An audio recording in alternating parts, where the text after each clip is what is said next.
2024 সালে পরীক্ষার জন্য ইংলিশ থাকতে প্রশ্ন, নবম শ্রেণী একটি সংস্থার প্রশ্ন, সেই প্রশ্ন আমরা এখন তুলে ধরেছি।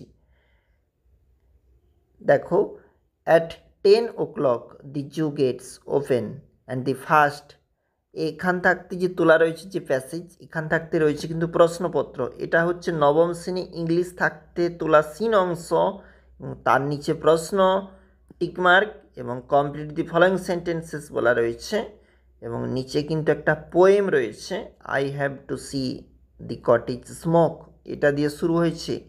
এই পোয়েমটা একটু নিচে চলে যাব, যেখানে কিন্তু প্রশ্ন রয়েছে। দেখো, টিক দি কারেক্ট অল্টারনেটিভস বলা রয়েছে, এছাড়াও অ্যান্সার দি ফলোয়িং কোশ্চেন্স বলা রয়েছে, রিডিং কম্প্রিহেনশন আনসিন অংশ, লং লং এগো।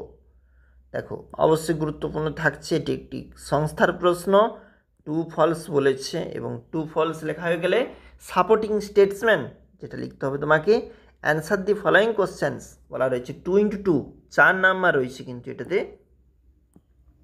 একটু নিচে চলে যাব, যেখানে প্রশ্ন রয়েছে, পরের পেজটাতে গ্রামার রয়েছে। দেখো, আর্টিকেল প্রিপোজিশন রয়েছে এই গ্রামারে, এবং tick the correct form of the verbs এটা বলা রয়েছে, ডু এজ ডাইরেক্টেড তাতে বলা রয়েছে, change the voice, phrasal verb use to, narration, change voice.